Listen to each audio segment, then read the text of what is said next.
بسم اللہ الرحمن الرحیم۔ معزز ناظرین و سامعین کرام، السلام علیکم ورحمۃ اللہ وبرکاتہ۔ نبی کریم صلی اللہ علیہ وآلہ وسلم نے فرمایا، جس راستے پر عمر چلتے ہیں شیطان اس راستے سے ہٹ جاتا ہے۔ صحیح بخاری حدیث نمبر 3683۔ مسلمانوں کے دوسرے خلیفہ امیر المومنین سیدنا عمر بن خطاب رضی اللہ عنہ قریش کی ایک شاخ بنو عدی سے تعلق رکھتے تھے۔ عام الفیل کے 13 سال بعد مکہ مکرمہ میں پیدا ہوئے۔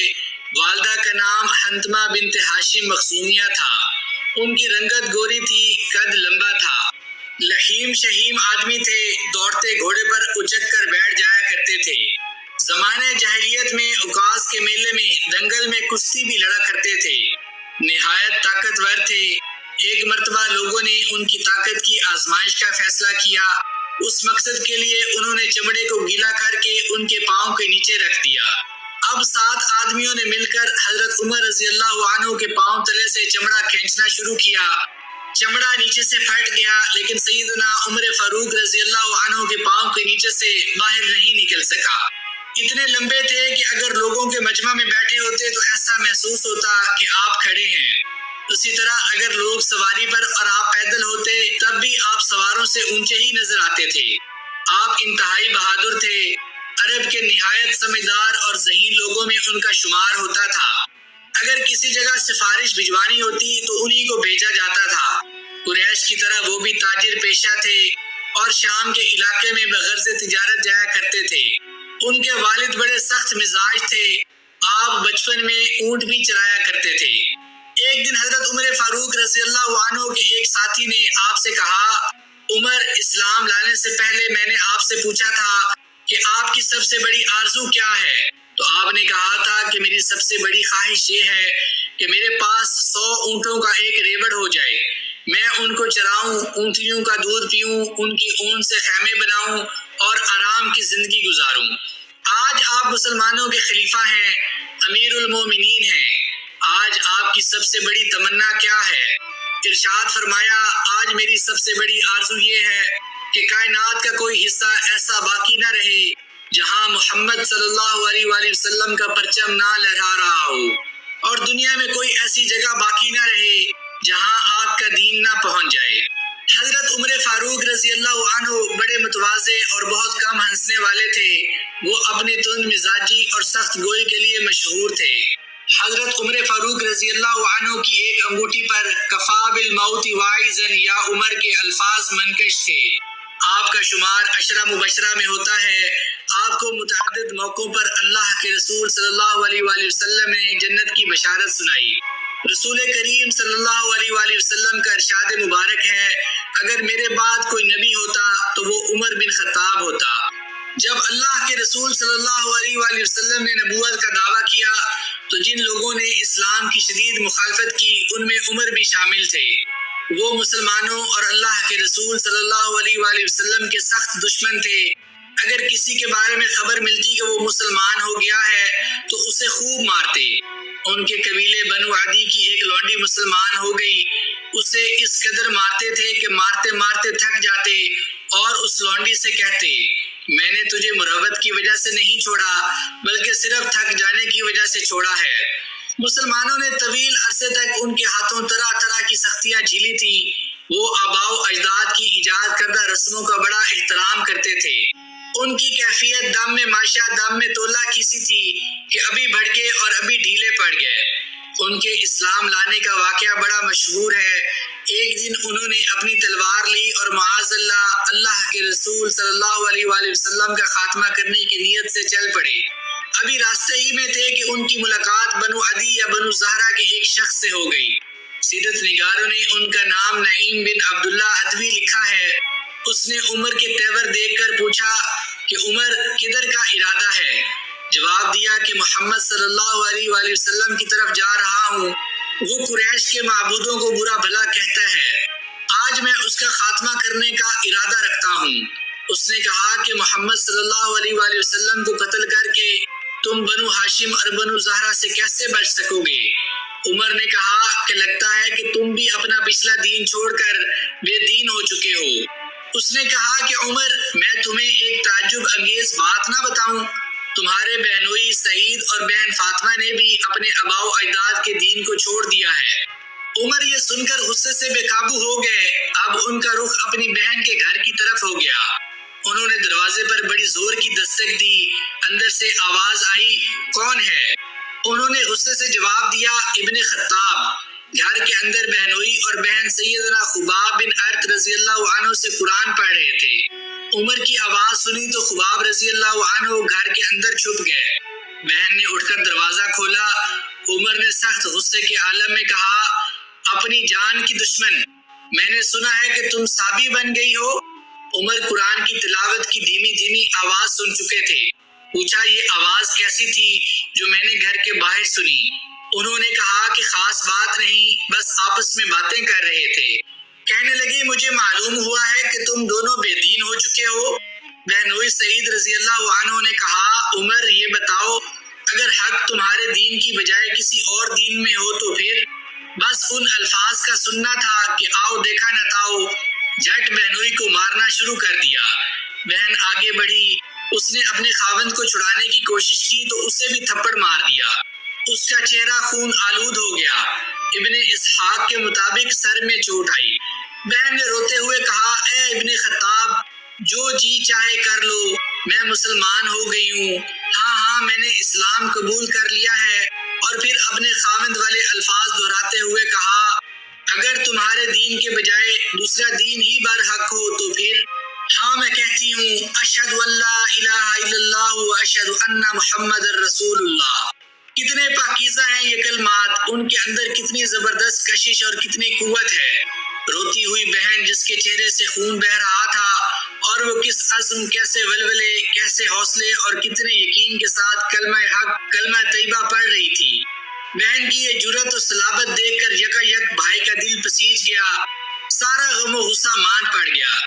بہن کے خون آلود چہرے پر نظر پڑی تو شرم محسوس ہوئی۔ اب وہ بیٹھ گئے۔ کہنے لگے، اچھا یہ کتاب جو تمہارے پاس ہے ذرا مجھے بھی پڑھنے کے لیے دو۔ بہن نے جواب دیا، عمر تم ناپاک ہو، تم اسے پڑھنے کے قابل نہیں۔ اس کتاب کو تو صرف پاک لوگ ہی چھو سکتے ہیں۔ اٹھو، غسل کرو یا وضو کرو۔ عمر اٹھے، وضو کیا، صحیفہ تھاما اور اسے پڑھنے لگے۔ اس کتاب کا پہلا کلمہ بسم اللہ الرحمن الرحیم تھا۔ اسے پڑھا تو بے اختیار کہنے لگے، یہ تو بڑے پاکیزہ نام ہے۔ اب ان کی نگاہ ان آسمانی الفاظ کی سیر کرنے لگی، طٰہٰ ما انزلنا علیک القرآن لتشقىٰ الا تذکرۃ لمن یخشىٰ تنزیلا ممن خلق الارض والسماوات العلیٰ، حتیٰ کہ وہ اس آیت اننی انا اللہ لا الہ الا انا فاعبدنی واقم الصلاۃ لذکری تک پڑھتے چلے گئے۔ یہ سورہ طٰہٰ کی آیات تھی جو حال ہی میں نازل ہوئی تھی۔ یہ آیات پڑھنے کے بعد ان کے دل کی حالت بدلتی چلی گئی۔ وہ پہلے بھی مسلمانوں کو اپنے ایمان اور عقیدے پر پکا دیکھ کر خوشگوار حیرت اور مسرت کے ملے جلے جذبات محسوس کرتے تھے۔ اب بہن کا زخمی ہونا، ان کا بھائی کو نہایت جرأت اور استقامت سے جواب دینا اور پھر قرآن کی آیات کی تلاوت کرنا، ان تمام باتوں کا ملا جلا اثر ان پر اس طرح سے چھا گیا کہ انہوں نے ہتھیار ڈال دیے۔ بے اختیار بول اٹھے، یہ تو بڑا عمدہ اور پاکیزہ کلام ہے، مجھے محمد صلی اللہ علیہ وآلہ وسلم کا پتہ بتاؤ۔ اس دوران گھر کے اندر چھپے ہوئے خباب بن ارت رضی اللہ عنہ بھی باہر نکل آئے۔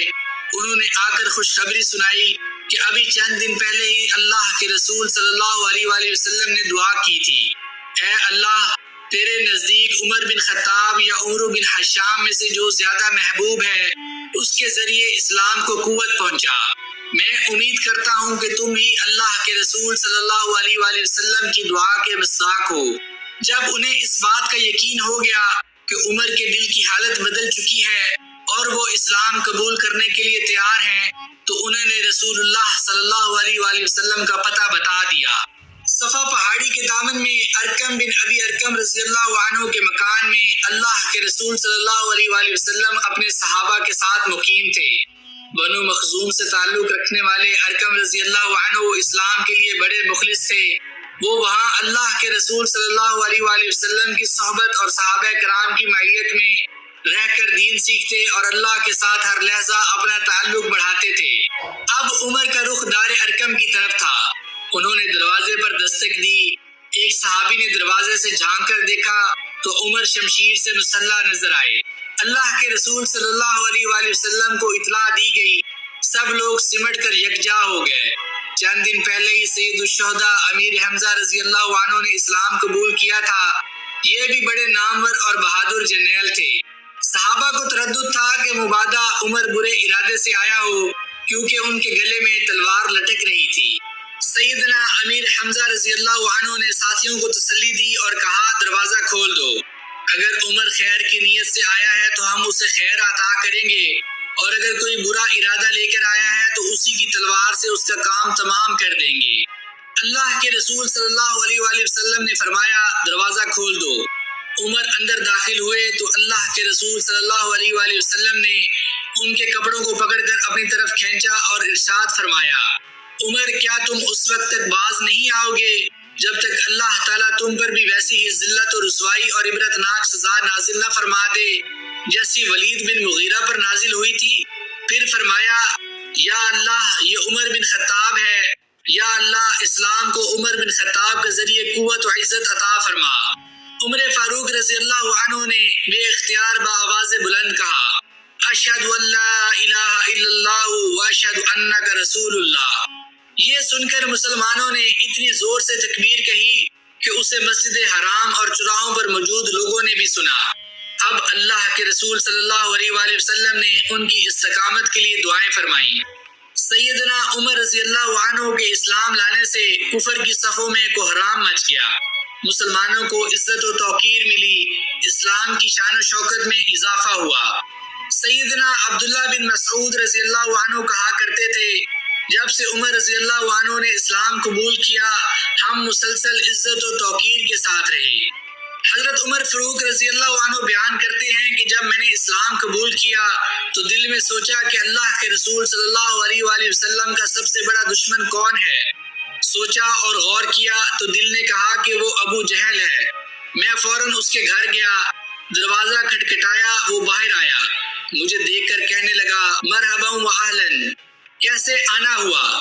میں نے کہا کہ میں تمہیں یہ بتانے آیا ہوں کہ میں اللہ اور اس کے رسول صلی اللہ علیہ وآلہ وسلم پر ایمان لا چکا ہوں اور جو کچھ لے کر آئے ہیں اس کی تصدیق کر چکا ہوں۔ جب اس نے یہ سنا تو طیش میں آ گیا اور یہ کہہ کر زور سے دروازہ بند کر دیا کہ اللہ تیرا برا کرے اور جو کچھ تو لے کر آیا ہے اس کا بھی برا کرے۔ اب ان کا رخ جمیل بن معمر جمحی کے گھر کی طرف تھا۔ یہ شخص پروپیگنڈے کا ماہر تھا، کسی خبر کو پھیلانے میں اس کا کوئی ثانی نہ تھا، پورے قریش میں کسی بات کا ڈھول پیٹنے میں سب سے آگے تھا۔ اسے حضرت عمر رضی اللہ عنہ نے بتایا، میں مسلمان ہو گیا ہوں۔ جمیل نے یہ سنتے ہی نہایت بلند آواز سے چیخ کر کہا کہ خطاب کا بیٹا صابی یعنی بے دین ہو گیا ہے۔ وہ یہ اعلان کرتا جا رہا تھا اور حضرت عمر رضی اللہ عنہ اس کے پیچھے پیچھے یہ کہتے جا رہے تھے کہ یہ جھوٹ کہتا ہے، میں مسلمان ہو گیا ہوں۔ قریش کے لیے یہ خبر کسی دھماکے سے کم نہ تھی۔ وہ اکٹھے ہو گئے اور عمر فاروق رضی اللہ عنہ پر ٹوٹ پڑے۔ مار پیٹ شروع ہو گئی، لوگ ان کو مار رہے تھے اور وہ لوگوں کو مار رہے تھے۔ یہ مار پیٹ لڑائی جھگڑا جاری رہا حتیٰ کہ سورج سر پر آ گیا اور حضرت عمر فاروق رضی اللہ عنہ تھک کر بیٹھ گئے۔ اسلام لانے کے کچھ ہی دیر بعد حضرت عمر فاروق رضی اللہ عنہ اللہ کے رسول صلی اللہ علیہ وآلہ وسلم کے روبرو بیٹھے گفتگو کر رہے تھے۔ اے اللہ کے رسول، کیا ہم حق پر نہیں ہیں چاہے زندہ رہیں یا مریں؟ ارشاد فرمایا، کیوں نہیں؟ اس ذات کی قسم جس کے ہاتھ میں میری جان ہے، تم لوگ حق پر ہو، چاہے زندہ رہو یا موت سے ہم کنار ہو جاؤ۔ سیدنا عمر فاروق رضی اللہ عنہ کہنے لگے، تو پھر اے اللہ کے رسول چھپنا کیسا؟ اس ذات کی قسم جس نے آپ کو حق کے ساتھ مبعوث فرمایا ہے، ہم ضرور باہر نکلیں گے۔ چنانچہ مسلمان دو صفوں میں اللہ کے رسول صلی اللہ علیہ وآلہ وسلم کے ساتھ باہر نکلے۔ ایک صف میں حضرت حمزہ رضی اللہ عنہ تھے اور دوسری صف میں حضرت عمر رضی اللہ عنہ تھے۔ یہ لوگ مسجد حرام میں داخل ہوئے۔ جب قریش نے سیدنا عمر اور حمزہ رضی اللہ عنہما کو دیکھا تو ان کے دلوں پر ایسی چوٹ پڑی کہ اب سے پہلے کبھی نہ پڑی تھی۔ رسول اللہ صلی اللہ علیہ وآلہ وسلم نے اس دن سیدنا عمر رضی اللہ عنہ کا لقب فاروق رکھ دیا۔ بقول سیدنا عبداللہ بن مسعود رضی اللہ عنہ، عمر رضی اللہ عنہ کے اسلام قبول کرنے سے پہلے ہم بیت اللہ کے پاس نماز پڑھنے سے قاصر تھے۔ سیدنا صہیب رومی رضی اللہ عنہ کہتے ہیں کہ جب عمر رضی اللہ عنہ نے اسلام قبول کیا تو اسلام پردے سے باہر آ گیا، اس کی اعلانیہ دعوت دی گئی، ہم حلقے لگا کر بیت اللہ کے گرد بیٹھتے، بیت اللہ کا طواف کرتے، جس نے ہم پر سختی کی اس سے انتقام لیتے اور اس کے بعد مظالم کا جواب بھی دیتے۔ مسلمانوں کی بھاری اکثریت اللہ کے رسول صلی اللہ علیہ وآلہ وسلم کے حکم اور اجازت سے مدینہ کی طرف ہجرت کر رہی تھی۔ یہ لوگ قریش سے چھپ چھپا کر جا رہے تھے، حالات ہی ایسے تھے اور حکمت کا تقاضا بھی یہی تھا۔ کون قریش کی مخالفت مول لیتا، مگر سیدنا عمر فاروق رضی اللہ عنہ کی شان ہی نرالی تھی۔ جب انہوں نے ہجرت کا ارادہ کیا تو بیت اللہ شریف میں تشریف لائے، طواف کیا، مقام ابراہیم پر نفل ادا کیے۔ قریش کے اکابر حلقے بنائے سین میں بیٹھے تھے۔ سیدنا عمر فاروق رضی اللہ عنہ نے ان کو مخاطب کر کے چیلنج دیا، جو چاہتا ہے کہ اس کی ماں اسے گم پائے، جو اپنے بچے یتیم اور بیوی کو بیوہ کرنا چاہتا ہے تو وہ مجھ سے اس وادی کے پیچھے ملے۔ اس کھلے چیلنج کے باوجود قریش میں سے کسی مائی کے لال کو ان کا پیچھا کرنے کی جرات نہ ہوئی۔ اس طرح سیدنا عمر فاروق رضی اللہ عنہ ہجرت کر کے مدینہ طیبہ پہنچ گئے۔ ان کی زندگی کے بے شمار روشن پہلو ہیں۔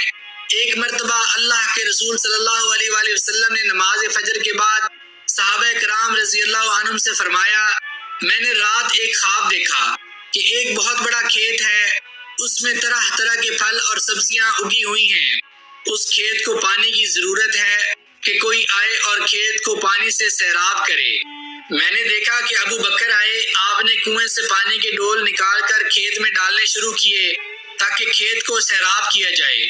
ڈول بہت بڑا ہے اور آپ اس کو نکالنے میں دقت محسوس کر رہے ہیں۔ پھر ابو بکر نے اپنی بساط کی حد تک کنویں سے پانی نکالا اور کھیت میں ڈالا، مگر کھیت سیراب نہیں ہوا۔ پھر عمر آئے، میں نے دیکھا کہ وہ اتنی تیزی سے پانی نکال رہے ہیں جیسے انہیں پانی نکالنے میں کوئی دقت ہی نہیں ہو رہی۔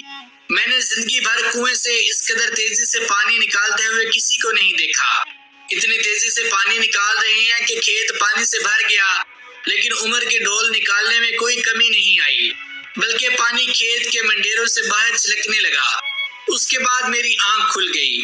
صحابہ کرام رضی اللہ عنہم نے عرض کیا، اللہ کے رسول صلی اللہ علیہ وآلہ وسلم اس کی تعبیر بھی بیان کر دیجئے۔ ارشاد ہوا، اس کی تعبیر یہ ہے کہ عمر میرے دین کو دنیا کے کناروں تک پہنچائیں گے اور اس میں کوئی کمزوری، قوت میں کوئی کمی اور دین کی خدمت میں کوئی نقص پیدا نہیں ہوگا۔ ابو بکر بھی دین کی خدمت کریں گے، مگر تھوڑے وقت کے لیے۔ دین اگر پھیلے گا تو میرے عمر فاروق کے دور میں پھیلے گا۔ اللہ کے رسول صلی اللہ علیہ وآلہ وسلم کا یہ خواب اور پیش گوئی اس طرح پوری ہوئی کہ عہد فاروقی میں دو سپر پاورز روم اور ایران دم توڑ گئیں۔ حضرت عمر فاروق رضی اللہ عنہ نے ہجرت کے بعد ساری زندگی اللہ کے رسول صلی اللہ علیہ وآلہ وسلم کے ساتھ مدینہ میں گزاری۔ آپ نے تمام غزوات میں شرکت فرمائی۔ وہ بڑے صاحب الرائے، بلند نظر اور عالی ہمت تھے۔ اللہ کے رسول صلی اللہ علیہ وآلہ وسلم کے ساتھ بے حد محبت کرنے والے تھے۔ غزوہ بدر کے بعد قیدیوں کے مسئلے میں جب ان سے رائے طلب کی گئی تو ان کی رائے سیدنا ابو بکر رضی اللہ عنہ کے برعکس تھی۔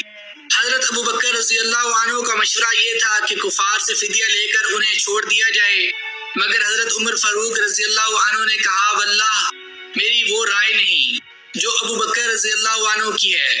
میری رائے یہ ہے کہ آپ فلاں کو جو میرا قریبی رشتہ دار ہے میرے حوالے کریں تاکہ میں اس کی گردن مار دوں۔ عقیل بن ابی طالب کو سیدنا علی رضی اللہ عنہ کے حوالے کریں تاکہ وہ اس کی گردن مار دیں، اور عباس جو سیدنا حمزہ رضی اللہ عنہ کا بھائی ہے اسے حمزہ رضی اللہ عنہ کے حوالے کریں تاکہ وہ اس کی گردن مار دیں، یہاں تک کہ اللہ کو معلوم ہو جائے کہ ہمارے دلوں میں مشرکین کے لیے کوئی نرم گوشہ نہیں۔ قرآن کریم کی سورۃ الانفال میں اللہ رب العزت نے عمر فاروق رضی اللہ عنہ کی بات کی تائید فرمائی۔ سیرت کی کتابوں اور تفسیروں میں یہ واقعہ تفصیل سے موجود ہے۔ غزوہ احد میں بھی انہوں نے شرکت کی۔ وہ ان جانباز صحابہ میں سے تھے جو اللہ کے رسول صلی اللہ علیہ وآلہ وسلم کے ساتھ ثابت قدم رہے۔ جنگ کے آخر میں جب مشرکین نے واپسی کی تیاریاں مکمل کر لی تو ابو سفیان جبل احد پر نمودار ہوا اور با آواز بلند بولا کہ تم میں محمد صلی اللہ علیہ وآلہ وسلم ہیں۔ لوگوں نے کوئی جواب نہ دیا۔ اس نے پھر پوچھا کیا تم میں ابو قحافہ کے بیٹے ابو بکر رضی اللہ عنہ ہیں؟ لوگوں نے پھر کوئی جواب نہ دیا۔ اس نے پھر سوال کیا کہ کیا تم میں عمر بن خطاب رضی اللہ عنہ ہیں؟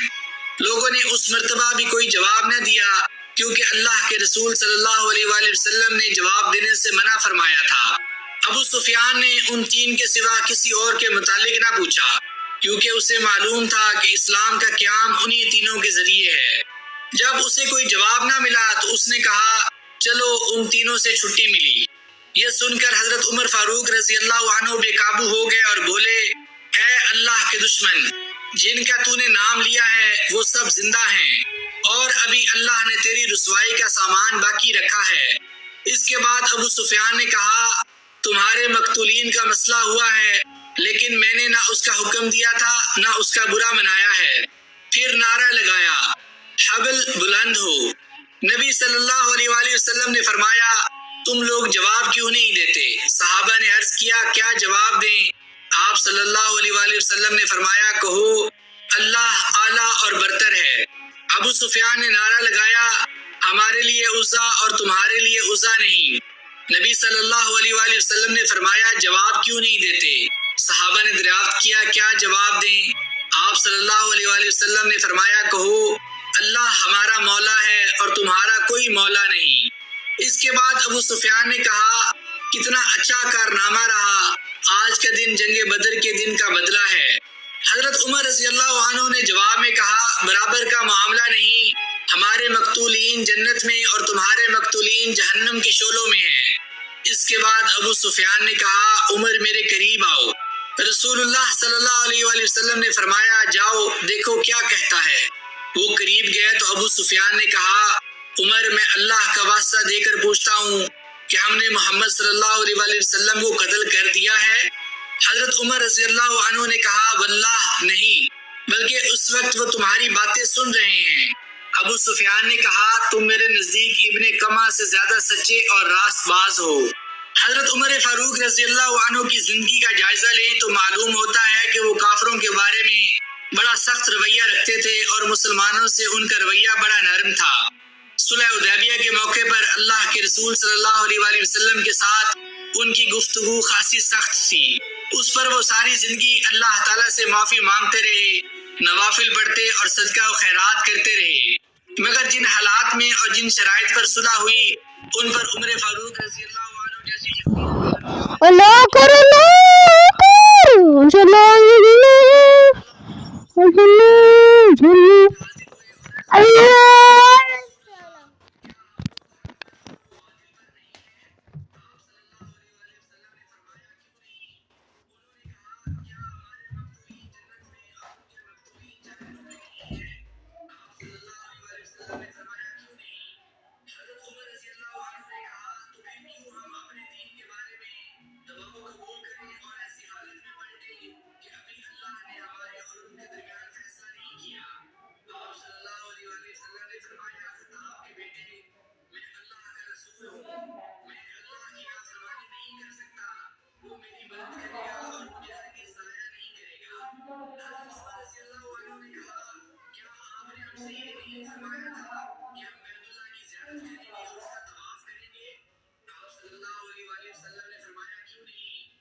رب العزت نے قرآن کریم میں حکم نازل فرما دیا، اے ایمان والو، جب تک تمہیں اجازت نہ دی جائے نبی صلی اللہ علیہ وآلہ وسلم کے گھروں میں نہ جایا کرو۔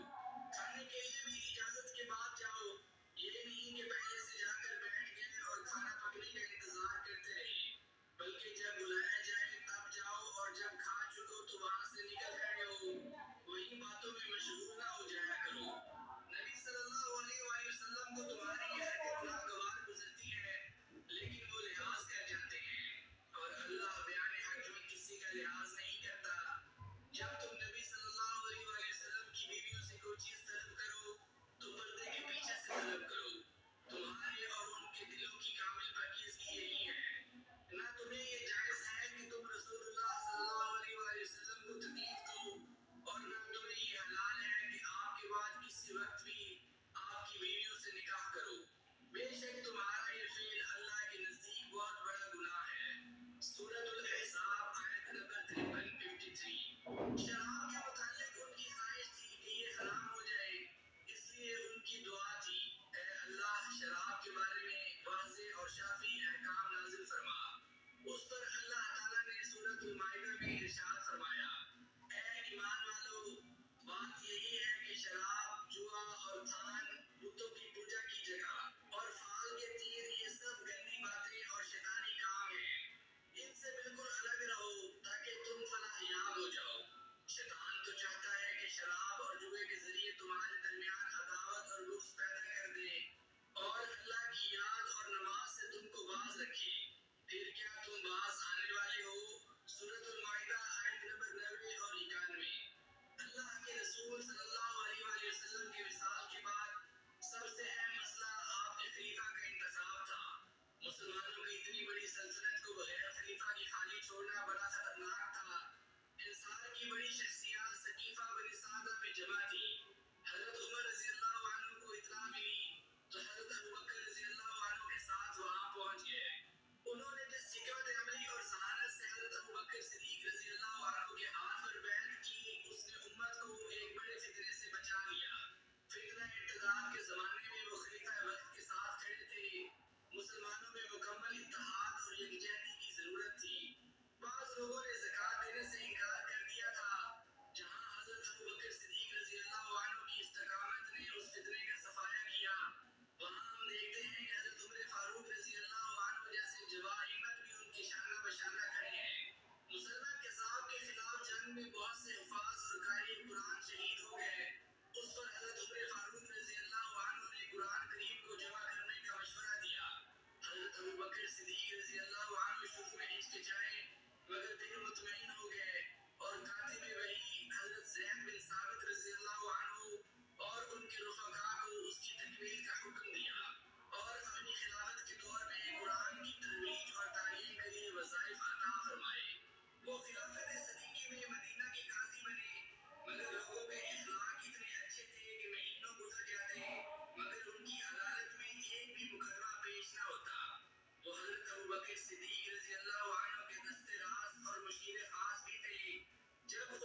خدمت کے لیے چلا جائے تو اس کے اہل و عیال بھوکے نہیں مریں گے۔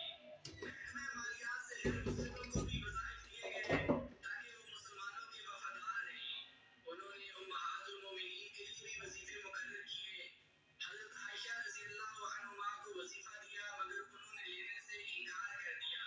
حضرت جویریہ اور حضرت صفیہ رضی اللہ عنہما کو اس بنا پر دوسروں سے کم دینا چاہا کہ وہ آزاد لونڈیاں ہیں، لیکن دیگر امہات المومنین نے کہا کہ رسول اللہ صلی اللہ علیہ وآلہ وسلم ہمارے درمیان کبھی فرق نہیں کرتے تھے۔ اس پر انہوں نے سب کے لیے برابر وظیفہ مقرر کر دیا۔ سب سے زیادہ وظیفہ حضرت عباس رضی اللہ عنہ کا مقرر کیا اور غازیان بدر کی خدمات اسلامی کو خاص طور پر ملحوظ خاطر رکھا۔ وہ پہلے اسلامی حکمران تھے جنہوں نے 9 مولود بچے کا بھی وظیفہ جاری کیا جو عمر کی رفتار کے ساتھ ساتھ بڑھتا رہتا تھا۔ صحابہ کرام رضی اللہ عنہم کے وظیفے کی مقدار مقرر کرتے وقت اس بات کا بھی خیال رکھا کہ اللہ کے رسول صلی اللہ علیہ وآلہ وسلم ان کے ساتھ کس قدر محبت کرتے تھے۔